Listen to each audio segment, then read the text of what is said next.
ওমানের দুকুম বন্দরের স্থাপনা লক্ষ্য করে ড্রোন হামলার ঘটনা ঘটেছে। এ হামলায় এক প্রবাসী শ্রমিক আহত হয়েছেন। রোববার ওমানের রাষ্ট্রীয় সংবাদ সংস্থা ওমান নিউজ এজেন্সি একটি নিরাপত্তা সূত্রের বরাত দিয়ে আনুষ্ঠানিকভাবে এই খবর জানিয়েছে।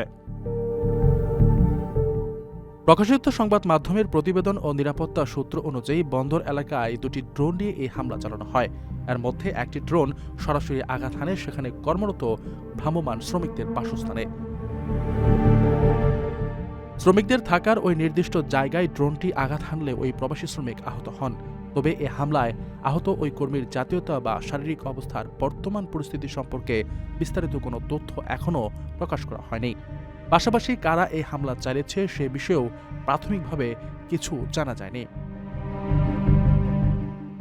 এদিকে আরব বিশ্বের মার্কিন সামরিক ঘাঁটিতে হামলার খবর ছড়িয়ে পড়ার পর দেশগুলোতে থাকা বাংলাদেশি প্রবাসীরা আতঙ্ক ও অনিশ্চয়তার মধ্যে দিন কাটাচ্ছেন। কাতার আমিরাতের বিভিন্ন অঞ্চল থেকে তারা নিয়মিত বিস্ফোরণের বিকট শব্দ শুনতে পাচ্ছেন বলে জানিয়েছেন। আবুধাবিতে বসবাসরত এক বাংলাদেশি জানান, প্রবাসীদের মধ্যে ব্যাপক আতঙ্ক ছড়িয়ে পড়েছে। এখানে সবাই আতঙ্কিত, কেউ বিস্তারিত কিছু বলতে পারছেন না, তবে এটা ভয়ের পরিবেশ তৈরি করছে। মূলত যুক্তরাষ্ট্র ইসরায়েলের যৌথ হামলার জবাবে ইসরায়েল ও মধ্যপ্রাচ্যে মার্কিন ঘাঁটি লক্ষ্য করে ব্যাপক ক্ষেপণাস্ত্র ও ড্রোন হামলা চালিয়েছে ইরানের ইসলামী বিপ্লবী গার্ড বাহিনী। রোববার কাতারে স্বরাষ্ট্র মন্ত্রণালয় জানিয়েছে, ইরানের হামলায় আহতের সংখ্যা বেড়ে 16 জনে দাঁড়িয়েছে। আর আবুধাবির জায়েদ আন্তর্জাতিক বিমানবন্দরে ইরানি ড্রোন হামলায় একজন নিহত হয়েছেন।